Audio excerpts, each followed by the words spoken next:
Ada seorang ibu bertanya, "Ustadz, saya sudah berusaha melakukan semua perintah Allah dan sudah berusaha untuk menjauhi semua yang Allah larang.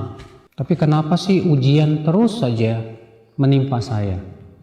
Seakan tak pernah ada henti-hentinya menimpa saya. Apakah Allah tidak sayang kepada saya?"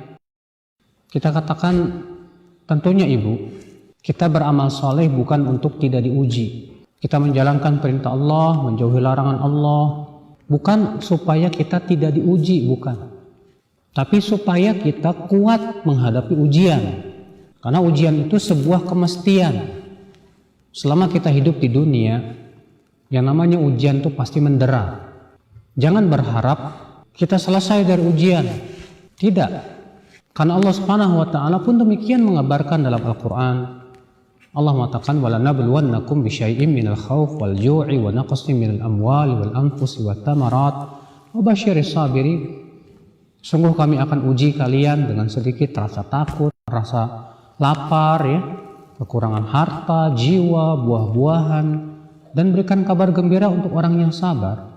Allah juga berfirman, Alif Lam Mim, ahasiban nas ayyutraku ayyaqulu amanna wa hum la yuftanun.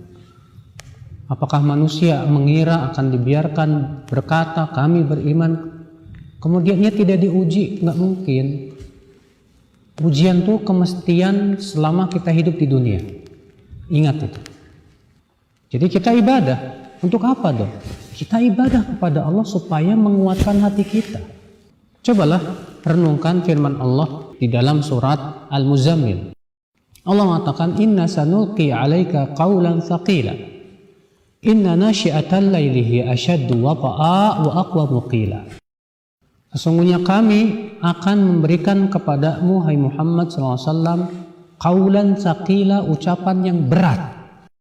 Apa itu wahyu? Risalah. Inna nasyi'atal laili hiya ashaddu wata'a. Sesungguhnya ibadah di waktu malam lebih mengokohkan hati. Wa aqwamu qila, dan ibadah amalan yang paling baik. Ketika Allah menyebutkan bahwa Rasulullah akan diberikan beban yang berat, risalah, yang tentunya membawa risalah, menyampaikan kepada manusia tentang tauhid, berat. Ujiannya, jangan Anda tanya bagaimana beratnya ujian para nabi dalam menghadapi dakwah.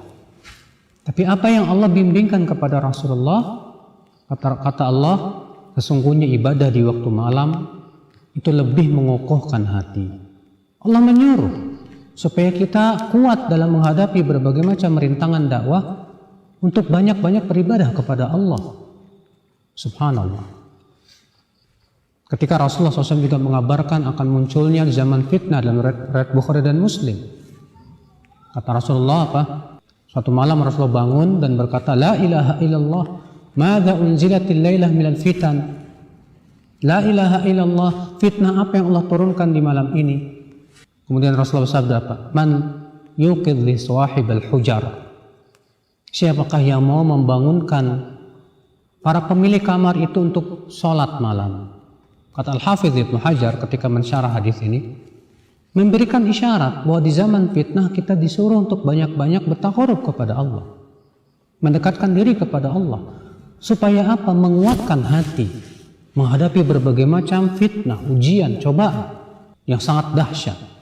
Maka sekali lagi saudaraku, jadi kita beribadah kepada Allah, kita beribadah kepada Allah bukan untuk tidak diuji.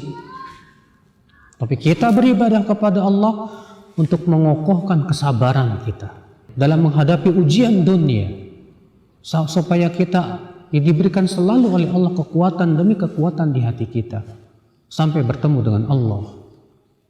Karena kehidupan seorang mukmin tak akan pernah sepi dari ujian.